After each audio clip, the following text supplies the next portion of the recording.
I often sit and think of my time growing up outside of New Orleans, Louisiana.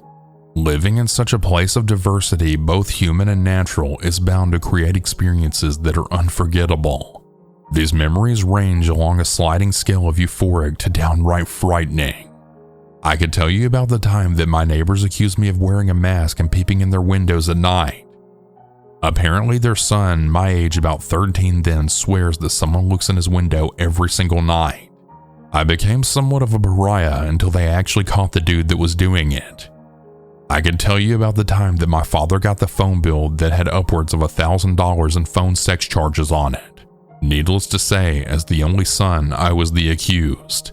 After a week or so of proclaiming my innocence, my father calls the company only to discover that the calls were actually made while we were out of town on vacation. This isn't that creepy, except that with further investigation, we discovered that someone had broken into our house to do it. This story, though, is about something even creepier, at least to me. Our neighborhood was on the outskirts of a suburb of New Orleans. We were effectively the last bastion of humanity before the 70,000-acre Honey Island swamp. In fact, our house was the last row of houses before the wilderness began.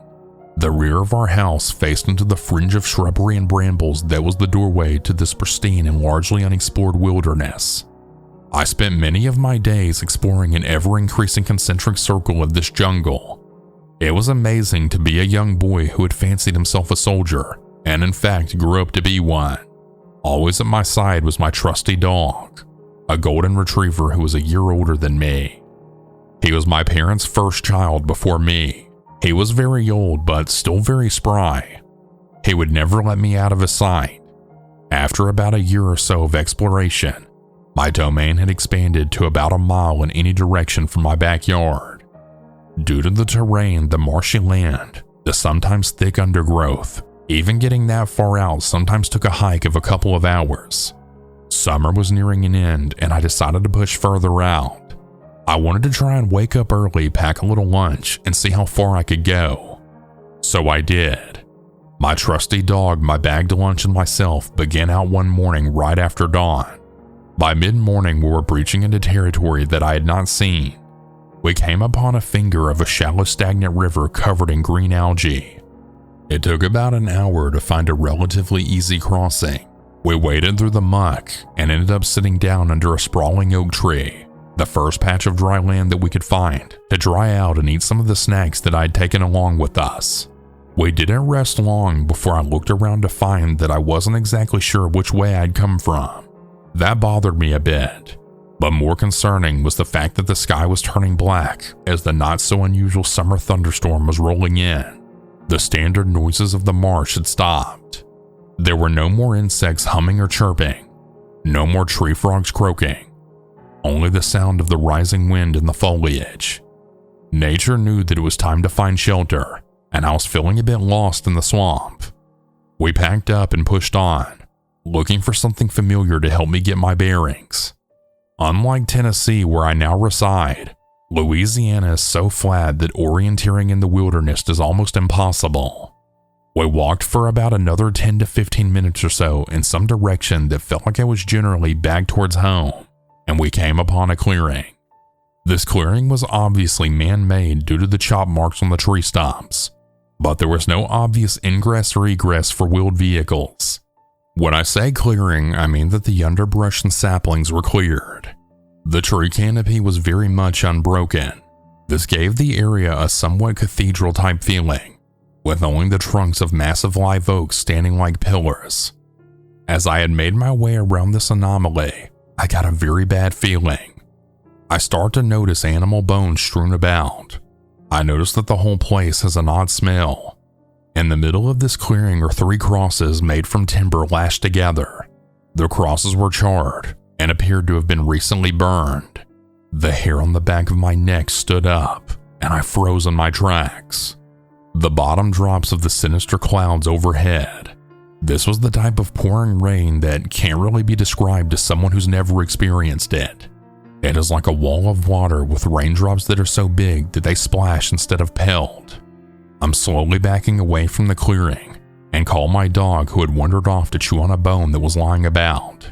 He doesn't come, but I call him again, yelling loudly to overcome the crescendo of noise that the rain and foliage is making in unison. As soon as the last syllable leaves my lips, a figure steps out from behind the tree about 100 yards away. The rain makes details at that distance almost imperceptible, but I swear to you he was wearing a tall peaked white hood and gown.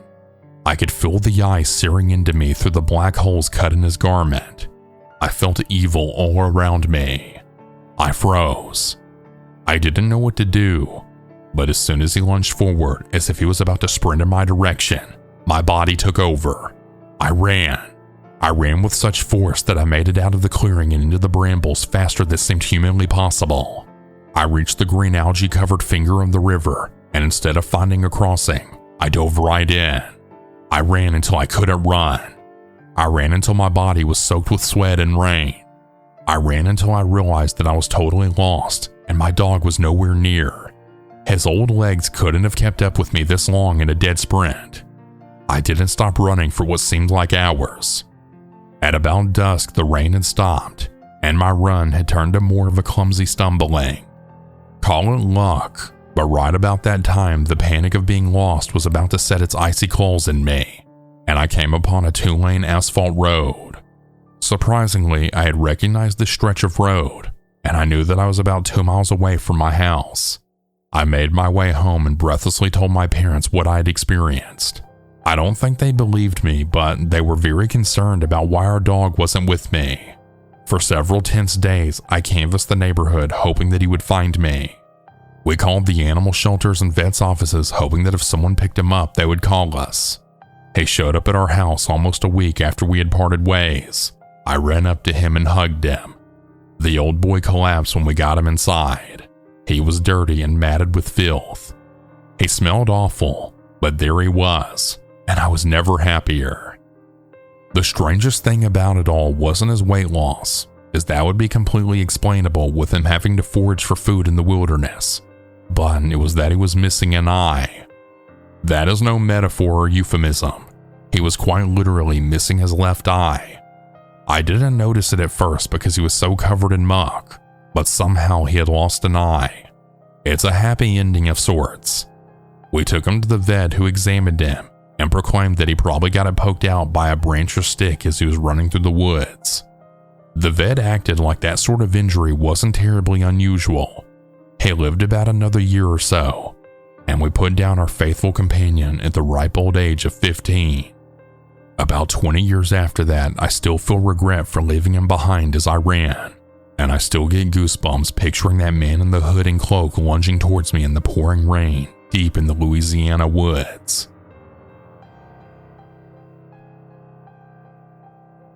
In early 2007, I was freshly 18 and newly married, living in Fort Polk, Louisiana, while my husband was training at Fort Benning. I was born and raised in Alaska, so living in the continental U.S. was a vastly new experience for me. My husband had a weekend off, though he wasn't allowed to leave the base, so we bought a Greyhound bus ticket for me to visit him and meet the soldiers that he became friends with. I had never been on a Greyhound bus before, but I was excited to drive through the South and see new places and have my own little adventure. Sure, plenty of creeps bothered me on the bus and at the stations, but I still had interesting conversations, met new people, and generally enjoyed the experience. Regardless of the time, each station we stopped at was open and offered food, outlets for charging, and bathrooms. So when we arrived in Columbus, Georgia at about 2 a.m., I expected the station to be open. It wasn't. Everyone else who had ended their journey there had a ride waiting for them, and suddenly I was completely alone outside a locked building in the middle of downtown Columbus, full dark and terrified. I didn't know what to do, and my phone was nearly dead from the last leg of travel. I thought about walking to a gas station, but I had no idea which direction to go to, and I couldn't see any nearby lit buildings. I truly expected the station to be open, thinking I would stay there for a bit while my phone charged and I had something to eat, and I could have access to a phone book so I could call a cab. All I had was an old sign hanging on the side of the building with incomplete phone numbers for taxi companies. The numbers had faded, been scraped off, and defaced. There was only one complete phone number, and it was handwritten in Sharpie at the top of the list. Better than nothing, right? Wrong. I called the number and a guy answered, casual and sleepy, asking who I was. I apologized, explaining I was trying to call a cab, when the guy perked up immediately and then said, "Oh yeah, that's me. I'm on my way." My phone died 10 minutes after I made the call, and it was another 15 minutes before the guy showed up in a traditional yellow-looking taxi. I noticed the cab wasn't marked, no logo, number, rates, or anything, but it did have the taxi light thing on the top, and in my young naive mind, it seemed totally legit. He waved me over, and I got in and I asked him to take me to Fort Benning, finally feeling some relief. The doors auto-locked, and I will never forget the first thing he said to me. He was silent until we got onto the main road, then said, "Did you really think it was a good idea to call a number written in Sharpie?" I froze. In retrospect, no, it wasn't the best idea I've ever had, but I had so few options, and I didn't want to be stranded in a huge foreign city in the middle of the night. I don't know what else I could have done. After a minute, I had tried to laugh it off and hoped that he didn't notice I was shaking. I reached for my phone before remembering it was dead, and realized that if something happened to me, no one would know that I had even made it to Georgia. Staring at me in the rearview mirror, the driver had told me what was going to happen. "There's no use in getting to Benning this early. The Post Hotel isn't even open. Drive around with me for a while, hang out, and I won't even charge you." I told him no thanks. I really needed to get to Fort Benning right away. "Nah," he said, and that was that.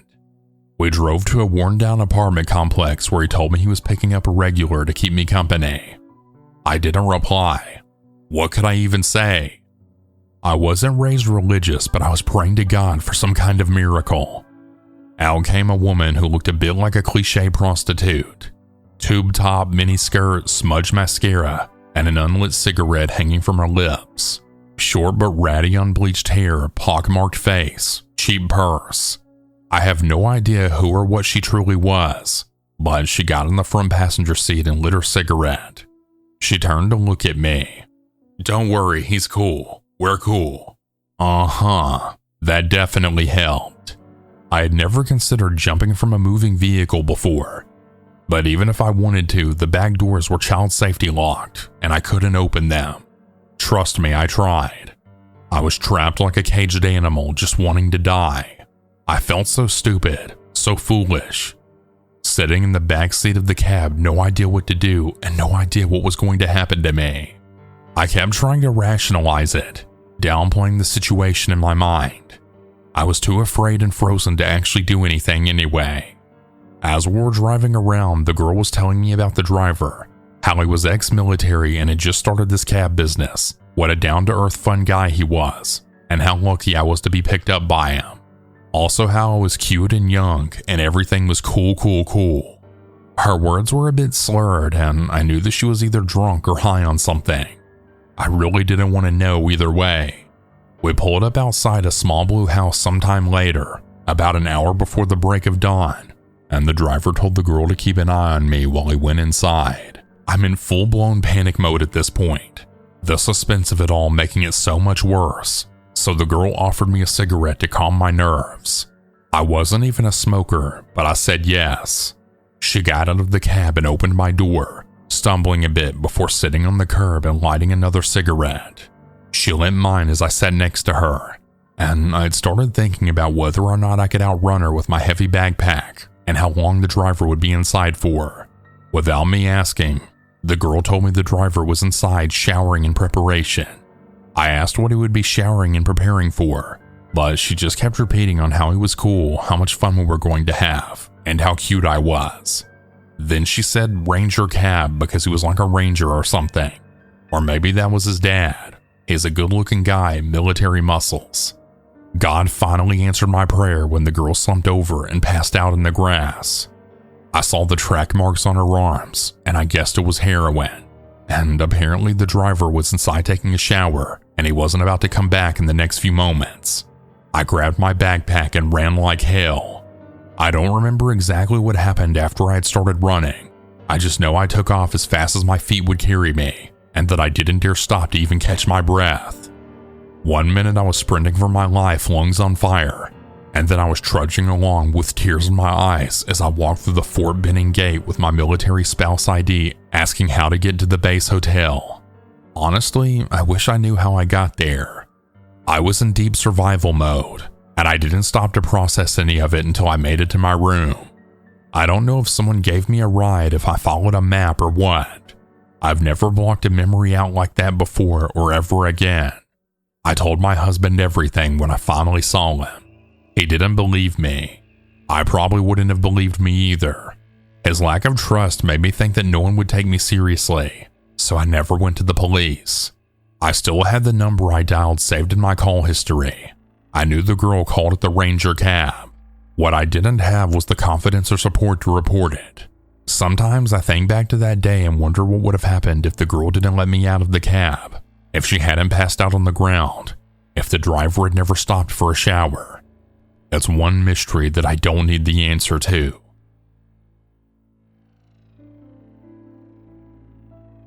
I'm around 18 years old at the time, sitting in my bedroom and no bullcrap watching The Purge for the first time.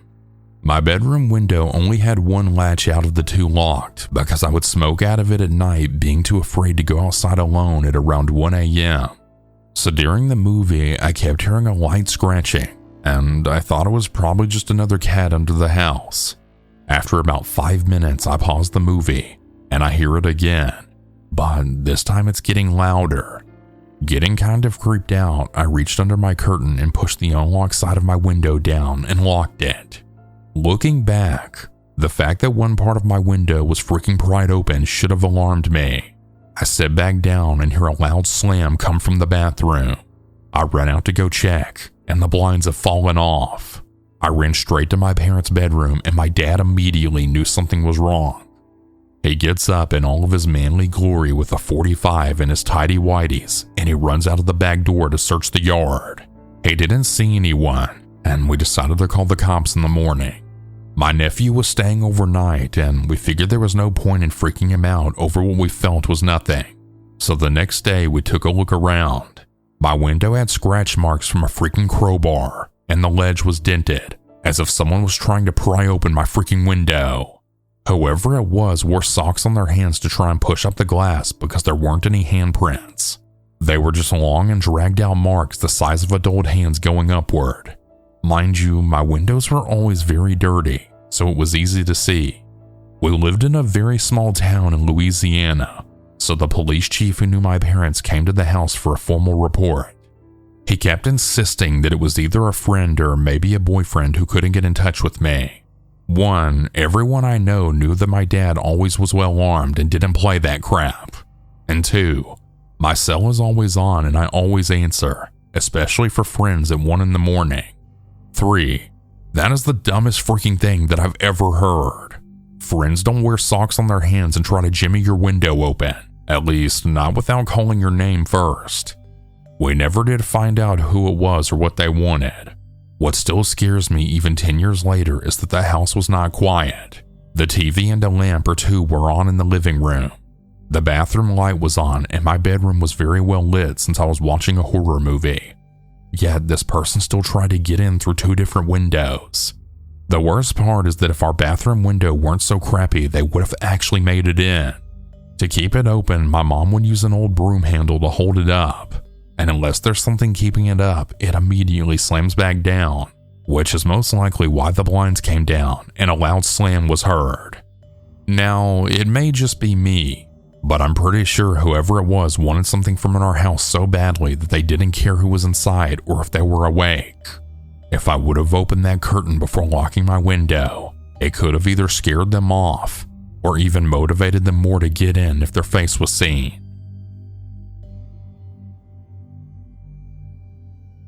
I'm a male, and this incident occurred about 6 years ago when I was about 21 years old. Since I was a young kid, a great interest of mine has been herpetology, the study of reptiles and amphibians, and going out searching for those types of critters or herping is my favorite hobby. South Louisiana, where I live, is a great place for herping. and a really good place to find my favorite animals, snakes. On the day of the incident, I was preparing to search for snakes on a road that ran through a swamp near Lake Pontchartrain by slowly driving the road and catching snakes that were crossing it. It was late afternoon and I had stopped at a gas station to fill up my truck before heading out to the herping spot. This particular gas station had a reputation for violent robberies and other unsavory activities, but they also had the cheapest gas in town, and it was still light out, so I wasn't too worried.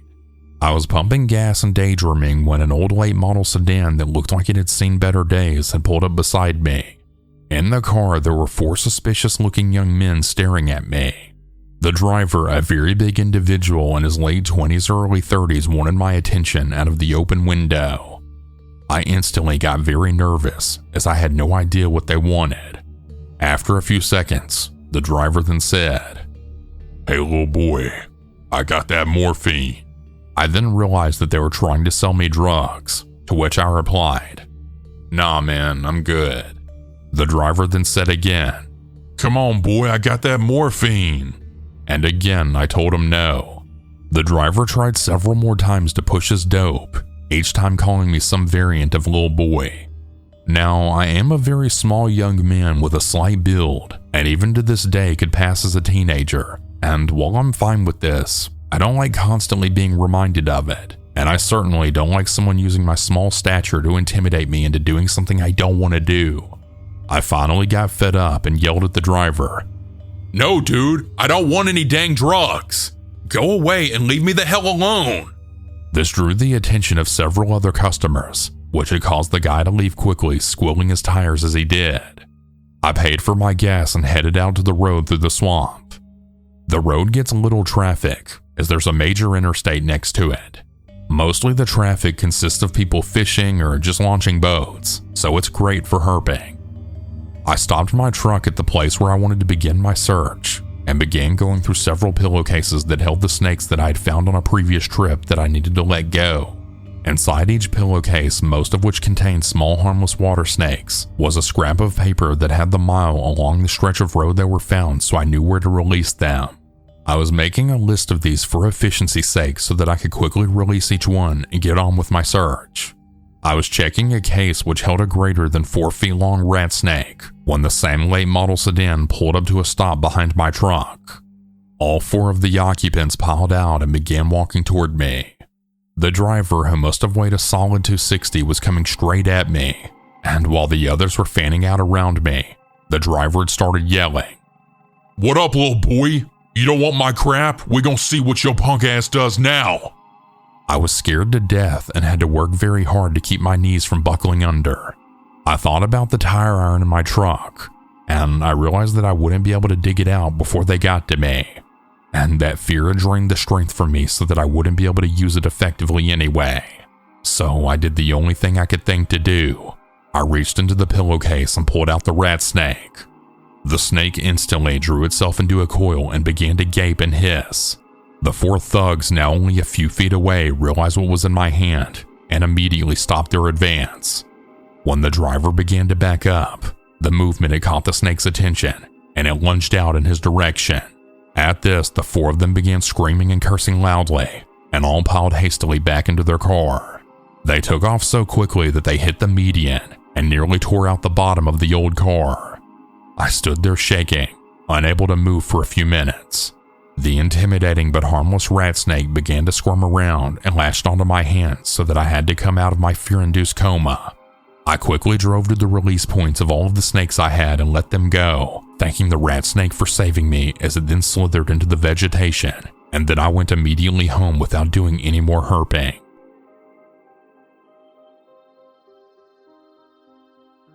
This event took place in an area of the Cannibal National Forest in Louisiana in spring of 2010. Myself and 4 other friends, all males, ages 19 to 21, decided to go camping for a few weeks before our semester ended. We had looked online and discovered Louisiana's National Forest Cannibal was a great place to go camping. Score. We drove for about half an hour to find a spot. Ultimately, we had parked along the side of the road and walked out into the woods about 1/8 of a mile, maybe even shorter than that actually. A fire was lit, and soon all of us were playing music, smoking, and having a good bit of whiskey. No one was wasted, but 2 of my friends did take it easy with the smoking and whiskey, and they were sober when we headed in for the night.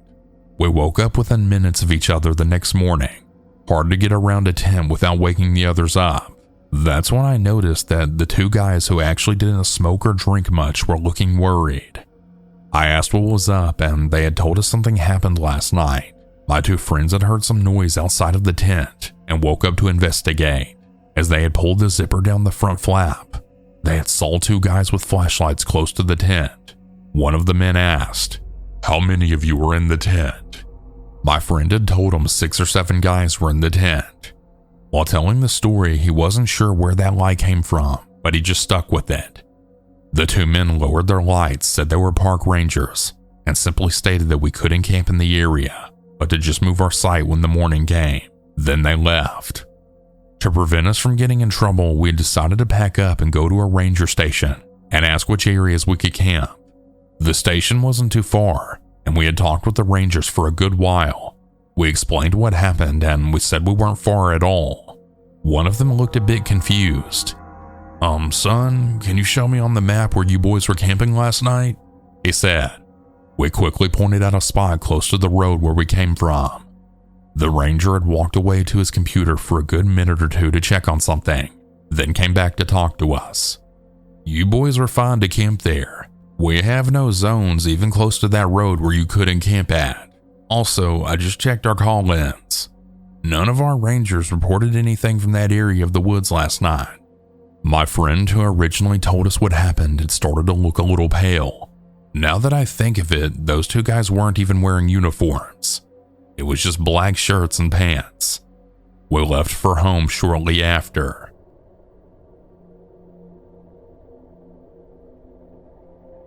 This took place the winter of 2005 in rural Iowa. I was 18 years old and attending community college. I have always been an outgoing and talkative person and managed in my youth to make friends quite easily. Carrie and I met when we were seated beside each other in a math class we were both enrolled in. We weren't automatically friends because she was a divorced single mom of 2 small boys and she was in her late 20s. I was a teenager just out of high school still living with my grandparents. We just didn't have a lot in common on the surface, and she was usually quiet and just did her work. One day I had a bad case of hiccups. I don't know how long I had been hiccuping for, but I distinctly remember grumbling and being pretty pissed off because 1, I freaking hate math, and 2, I freaking hate the hiccups. I faintly realized that I was expressing my displeasure with my situation louder than I had thought. When I felt Carrie's eyes on me, I looked up from my desk and continued hiccuping. She smiled and she had started asking me all kinds of questions about my hiccups. Did they hurt? Was it a sharp pain or dull? Was it pissing me off? What did it sound like? This whole time I'm answering her questions thinking she's freaking nuts. When her final question is posed, she says, "Can you hiccup one more time so I can hear it?" I tried, but my hiccups were gone. She was a genius. I had started hanging out with Carrie more and more at school, and then we had started going to her house to smoke bowls and cigarettes until I would finally get tired of her screaming kids or tired of watching her surf through her matches on dating sites all over the web. That was the thing about Carrie that I freaking hated. She was a member of almost every dating site available and was constantly updating and changing these profiles. Her entire days were consumed with checking out matches or chatting with men on Yahoo Messenger. All of this seems innocent enough, but it didn't end with the internet. It started there. She would decide to meet these men, sometimes having them over to her place or going to their homes. She always slept with these creeps too, and while she occasionally dated the same guy twice or maybe even 3 times, she was very clearly not seeking an actual relationship. While I was worried about Carrie's overly sexual behavior and ho-hum attitude, I didn't feel like it was my place to say anything to her. She seemed to understand that what she was doing was indeed risky, because one time she had asked me to come over to her house because a guy was coming to pick her up, and she wasn't sure if he was really who he said he was or not. I told her that I didn't know what the hell I could do to help, but I went ahead and went over to her house to await the arrival of her newest love interest. Right on time, Mr. Internet shows up and my friend leaves. Fast forward a couple of months and Carrie found a new guy in town. I call him Louisiana in my head because he had claimed to be from the swamps somewhere outside of New Orleans. Louisiana didn't have a vehicle, therefore he was unable to visit. I guess the fact that she couldn't go out with him and have sex with him made this man so much more appealing than the rest. She would literally not shut the hell up about wanting to meet Louisiana. Apparently he had told her that he lived in the biggest house in his small town about 2 hours away from the town we lived in. He supposedly had a large amount of money in stocks and bonds somewhere in New Orleans in a safety deposit box. He described his home as being a beautiful 3-story old Victorian with 5+ bedrooms and 3 bathrooms. He also spoke in a cute Cajun accent, according to her. Louisiana is all she would talk about, and she was driving me freaking crazy about him. One day, Carrie is all excited because Louisiana had finally saved up enough money to send her for gas, so she's planning a visit. I don't know why, but I didn't really feel right about her trip, but I was very suspicious of this guy. I told Carrie about how I felt because I had no actual evidence of his creepiness. It was really nothing more than a gut feeling. Well, my gut was not getting in the way of her weekend with Louisiana. Apparently, I wasn't the only one who felt that this guy may be a creeper, and Carrie's Aunt Becky decided that she was going to be going with her niece to meet this too-good-to-be-true guy. I should mention that this savior aunt was really only 3 years older than Carrie, so while she was older than both of us, she was only 29 or 30, and a very heavy drinker at that. I look back and have absolutely no idea what the hell possessed me to go with them to meet this man. Did I have a wish to end up dead in a ditch before my 19th birthday? I really don't know. But for some reason, I decided to just tag along with Carrie and Aunt Becky to meet a man that I was almost positive was a creeper. I of course lied to my nanny and grandpa, telling them that I was staying the weekend just across the town at Carrie's house.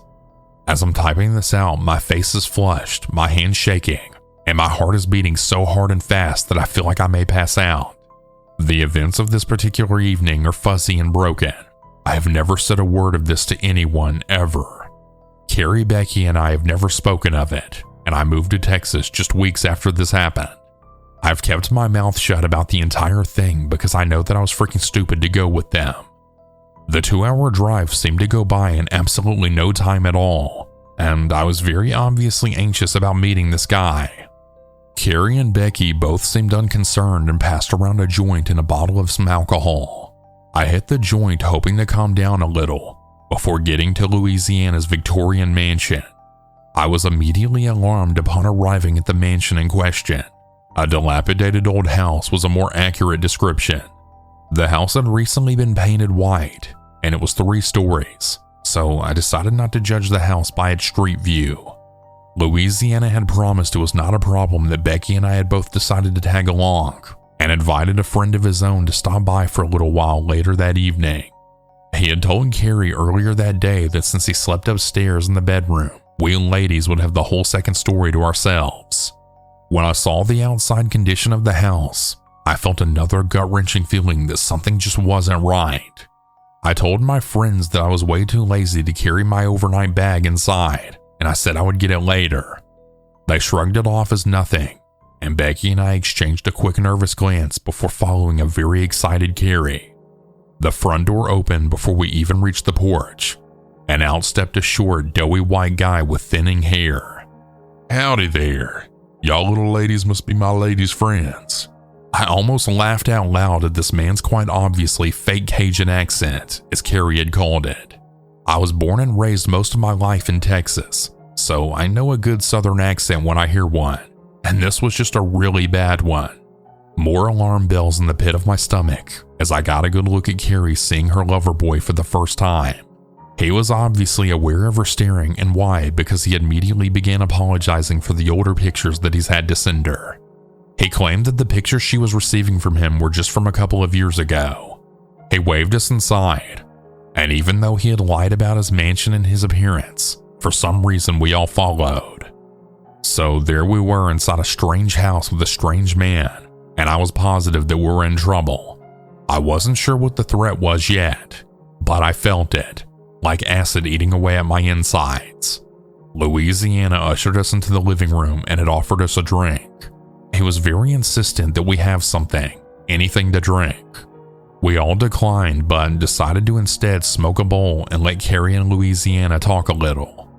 I was listening to every single thing he said, and I kept looking at him even though I had never contributed to the conversation between him and my friend.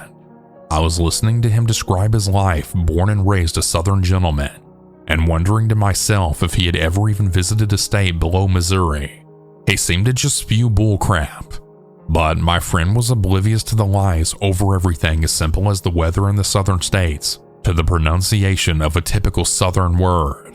I decided to ask for a tour of the house, and he seemed to be irritated with me for asking, but when Carrie insisted, he reluctantly decided to give us a very quick tour.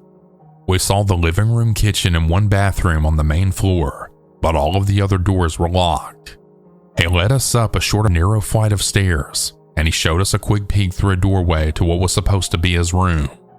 I pretty much immediately felt like he was lying because there was dust all over everything, but brushed it off as nothing. Maybe he hadn't slept in his own bed for a while? Every single other doorway minus one bathroom was nailed or painted shut.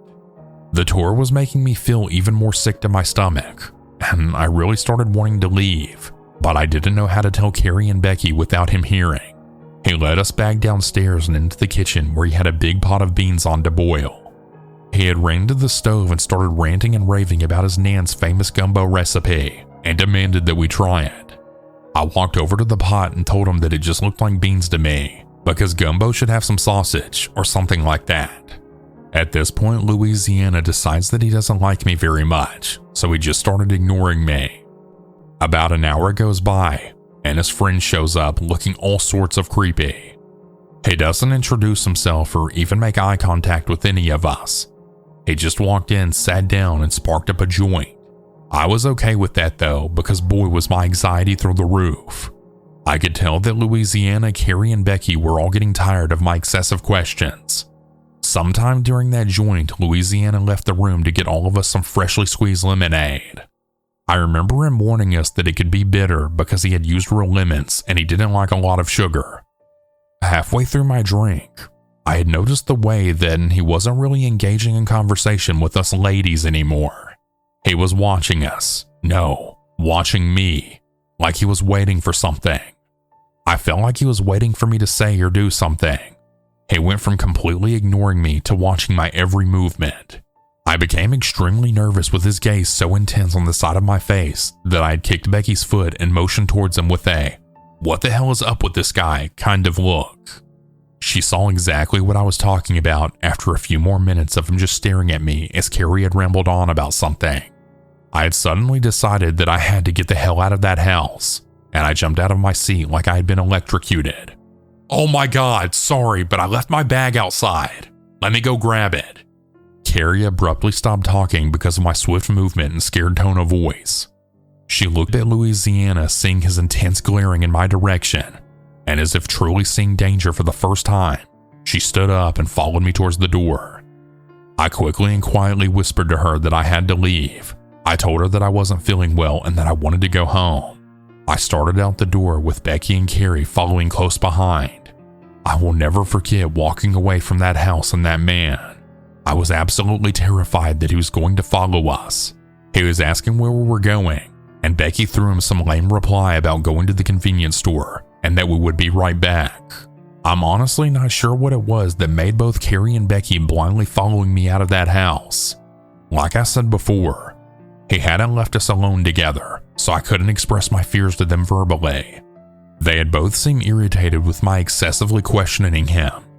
I don't ever remember asking them why they believed me when I said I had to go. Maybe they both felt it too? His sinister stare as if he was trying to incinerate me with his eyes. We were almost 20 minutes away when whatever he had been waiting on took effect. I had started hallucinating, and I felt oddly sedated, not connected to my body. My speech became slurred, and I drifted in and out of consciousness for the rest of the way home. Both girls assumed that I had simply passed out from exhaustion and had together carried me into her kid's bedroom. I woke often throughout the night, all in different stages of panic. but I couldn't manage to stay awake longer than a few minutes at a time. The next day I had a horrible headache, and my body felt like I'd run a marathon. I woke up, wrote Carrie a goodbye note, got in my car and went home. I never spoke to Carrie or Becky again after this incident, and I hope to never see them again. I think of how much worse it could have been, and I thank my lucky stars I'm not dead. Update. After numerous inquiries about Carrie and her well-being, I decided once again to search for her. It's been approximately 5 years since I attempted to look her up, and I couldn't find a single reference for her. She is apparently divorced and gone back to her maiden name, so I was able to find her now that I'm searching for the correct person. She looks fine, just like her old Carrie self. I guess apparently she learned her lesson? Well, I hope so anyways.